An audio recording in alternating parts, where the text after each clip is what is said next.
Bienvenue dans ce nouvel épisode de C'est pas dans ta tête. Je suis ravie de vous retrouver aujourd'hui pour un sujet qui change peut-être un petit peu de ce que l'on partage ici d'habitude. Je voudrais aborder un sujet avec vous qui est à la fois complexe mais extrêmement important quand on souffre d'anxiété. C'est le sujet de l'inflammation.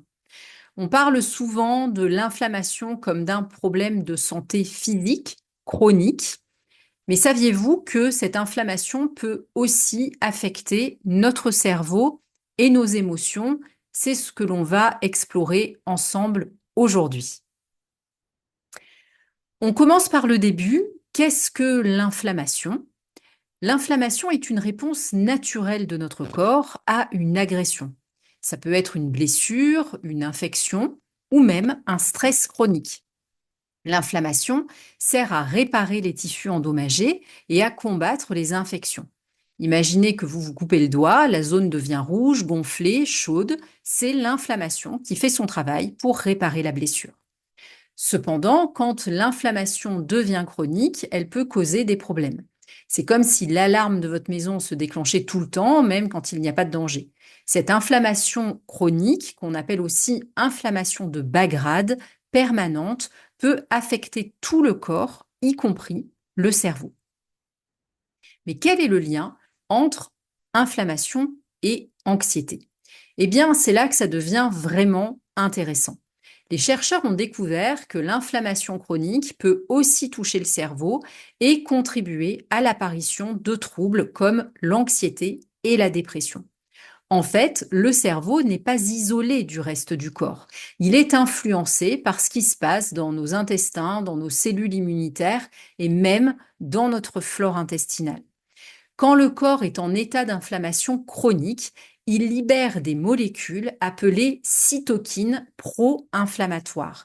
Ces molécules circulent dans le sang et peuvent atteindre le cerveau. Elles vont passer la barrière hémato-encéphalique.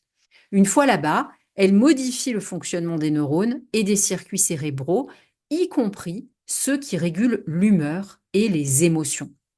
Cela peut créer une sensation de malaise, de nervosité et finalement d'anxiété. Les recherches montrent que chez certaines personnes souffrant d'anxiété, les niveaux de ces cytokines pro-inflammatoires sont plus élevés. Cela pourrait expliquer pourquoi certains individus ressentent une anxiété persistante même quand leur vie semble stable et sans stress apparent.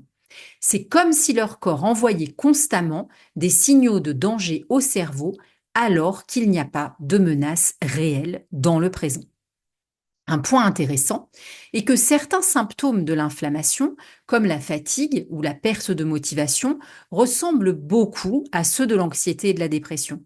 Les chercheurs parlent même de modèles inflammatoires pour expliquer certains de ces troubles.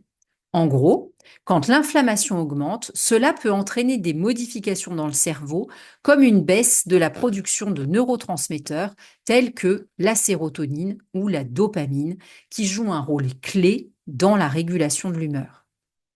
Mais qu'est-ce qui cause cette inflammation chronique en premier lieu? Plusieurs facteurs peuvent y contribuer. Le stress chronique, la mauvaise alimentation, le manque de sommeil, le manque d'exercice physique sont tous des éléments qui peuvent entretenir cette réponse inflammatoire. Par exemple, une alimentation riche en sucre et en graisses saturées peut perturber le microbiote intestinal, ce qui peut entraîner une inflammation à long terme. Et comme notre intestin et notre cerveau sont étroitement connectés, notamment par le nerf vague dont nous avons parlé dans l'épisode 26 notamment, on parle souvent de l'axe intestin-cerveau.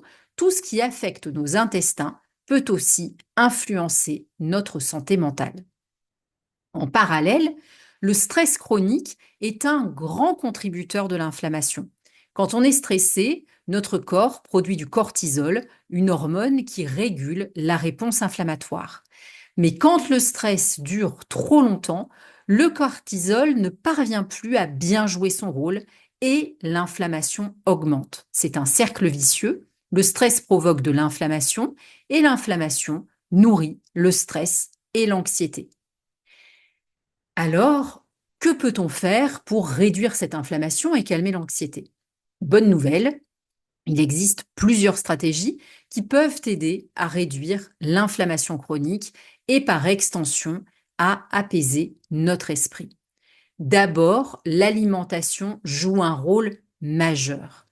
Adopter une alimentation anti-inflammatoire riche en fruits, en légumes, en oméga 3 et en fibres peut aider à apaiser l'inflammation.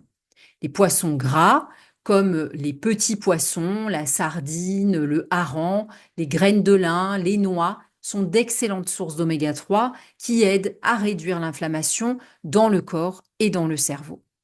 Ensuite, il faut bouger régulièrement, c'est très efficace. L'exercice physique aide à réduire les niveaux d'inflammation dans le corps. Ce qui est important, c'est de faire un exercice physique qui est modéré, adapté à ses capacités et qui n'aille pas pousser le corps au-delà de ses limites. Parce que le sport à haut niveau va lui aussi augmenter le stress du corps et l'inflammation. Le sport favorise la production de certaines molécules bénéfiques pour le cerveau, comme la BDNF, qui aide les neurones à bien fonctionner et à se régénérer. Ça contribue directement à une meilleure gestion du stress et de l'anxiété. Bien sûr, il y a la gestion du stress, il y a des techniques de respiration, il y a la méditation, il y a le yoga qui peuvent aider à réduire la production de cortisol et à calmer l'inflammation. Mais si votre système nerveux est extrêmement activé en sympathique, dans son mode combat-fuite, toutes les techniques qui vont être calmantes, statiques, apaisantes, peuvent avoir comme effet d'impacter le système nerveux sympathique qui va augmenter encore sa réponse de combat-fuite et donc vous faire sentir encore plus mal. Dans ce cas-là, si vous avez déjà testé ce type de technique et vous savez que ça ne vous convient pas, je vous recommande plutôt des activités en mouvement mais calmes, comme la marche par exemple, qui vont vous permettre d'être dans un rythme physique mais un petit peu plus lent que d'habitude. Il est à noter que privilégier des plantes anti-inflammatoires comme la curcumine peut être extrêmement utile pour faire baisser ce niveau d'inflammation et qui peut venir soutenir l'anxiété sévère. On retrouve aussi des plantes dites adaptogènes comme l'ashwagandha qui peut être extrêmement utile ou le safran qui va venir vous apporter un soutien au niveau physiologique pour votre système nerveux. La chose la plus importante à retenir aujourd'hui, c'est qu'il y a un lien direct entre ce qui se passe dans votre corps et ce qui se passe dans votre tête, entre l'inflammation chronique qui s'installe et les pensées qui vont être développées par le cerveau parce que le cerveau est impacté par cet état inflammatoire global. C'est pas dans votre tête, ça n'est pas de votre faute. Et ces processus inflammatoires, vous pouvez les enrayer et vous pouvez d'ores et déjà sortir de la culpabilité ou de la honte qu'on ressent parfois face à notre anxiété, à ces choses qui nous échappent. C'est en fait tout notre corps, tout notre système qui se met à réagir face à ce qui est en train de se passer en nous. Si vous avez besoin de pistes pour pouvoir mettre en place une alimentation anti-inflammatoire qui soit adaptée, soutenante du système nerveux, avec des compléments alimentaires bien choisis en fonction de vos besoins, je vous rappelle que c'est l'objet de la petite capsule Fini la galère qui est à votre disposition. Je vais vous mettre le lien dans les commentaires de cet épisode de podcast. C'est une petite capsule que vous pouvez faire à tout moment, qui est disponible en VOD, avec des tests à l'intérieur pour vous permettre de piloter une adaptation de votre alimentation et de votre complémentation en fonction de vos besoins. Souvenez-vous que votre corps, vos émotions, vos pensées, tout ça est extrêmement lié. En prenant soin de votre corps, en réduisant l'inflammation par des gestes simples, vous allez aussi prendre soin de votre anxiété, prendre soin de la régulation de votre système nerveux.